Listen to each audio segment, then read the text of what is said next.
When I began my corporate career 39 years ago, a year out of law school, most PC users connected to the internet using a 1200 baud modem, which at the time was the fastest online connection and the standard until a short time later when the 2400 baud modem came out. The killer app was a database management software program called DBase from Ashton Tate, soon to be replaced by Lotus 123 Spreadsheet as the mainstream app. Microsoft launched Windows and would soon own the PC desktop globally. PARC, or the Palo Alto Research Center, partnered with Apple engineers on a commercially developed mouse, which was invented by Douglas Engelbart more than 10 years earlier. Steve Jobs departed Apple to establish Next. 4 years later, I launched Afrolink Software, which in 2023 was included in the Computer History Museum in Silicon Valley.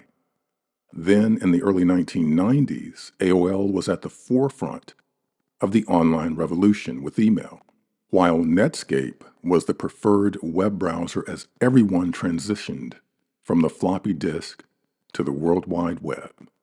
Venture capital was pouring into anything and everything with a .com. Then in 1999, the world was gripped by the fear of the unknown outcome of Y2K.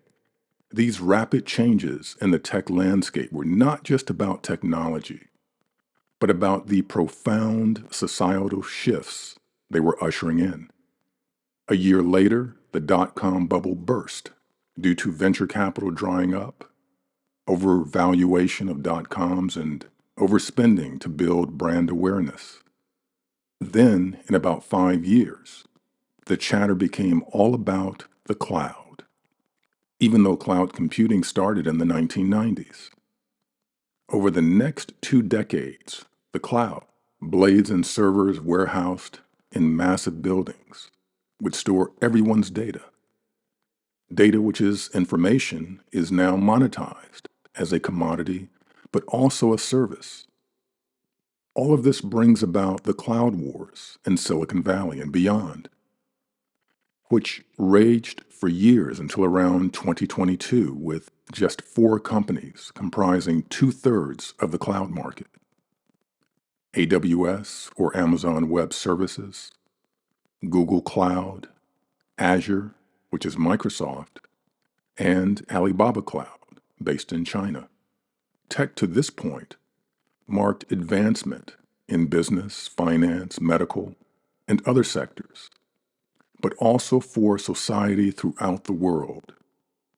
Obviously, in many places, tech has a long way to go, but nonetheless, the innovations and developments in tech I've outlined moved the world forward. Interestingly enough, while all this was happening in tech, the world and life continued, but then paused due to the worldwide COVID-19 pandemic. As governments, businesses, and everything else had to recalibrate, the best and worst of people manifested. Divisions emerged for many different reasons, especially in America under the first Trump regime, where facts were no longer facts, news was no longer news, truth was no longer truth, and humanity was under siege. Tech was now being used to fuel misinformation, massive discontent, and widening divisions.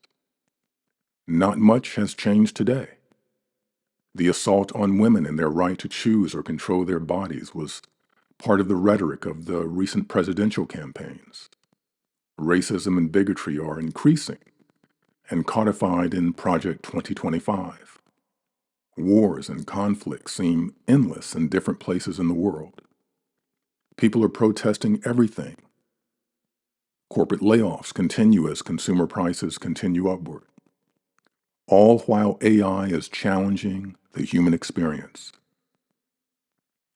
Tech now seeks to define and control the human experience, hence humanity, while algorithms fuel and monetize AI.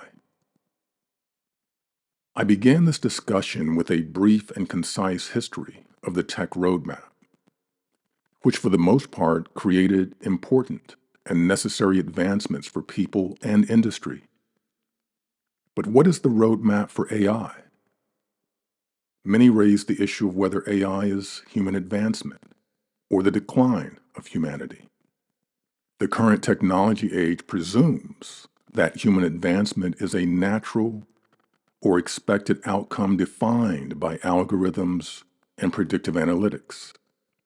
However, notwithstanding the recent proliferation of electric vehicles, AI everywhere, autonomous trucks and cars, robotics in medical and other sectors, drones for various applications, the metaverse, and so on, the quality of life and maintaining a reasonable livelihood for most people remains fleeting. Moreover, as mentioned, humanity remains plagued by wars of many variations, famine, poverty, racial division, economic division, opposing religious and political ideologies, the digital divide, and so much more, while the climate is rapidly changing.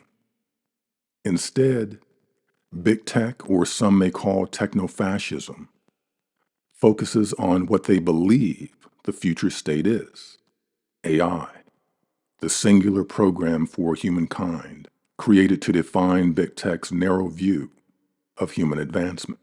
But can AI predict and determine the cost and impact of not being humane toward one another and the potential decline of humankind in the present state?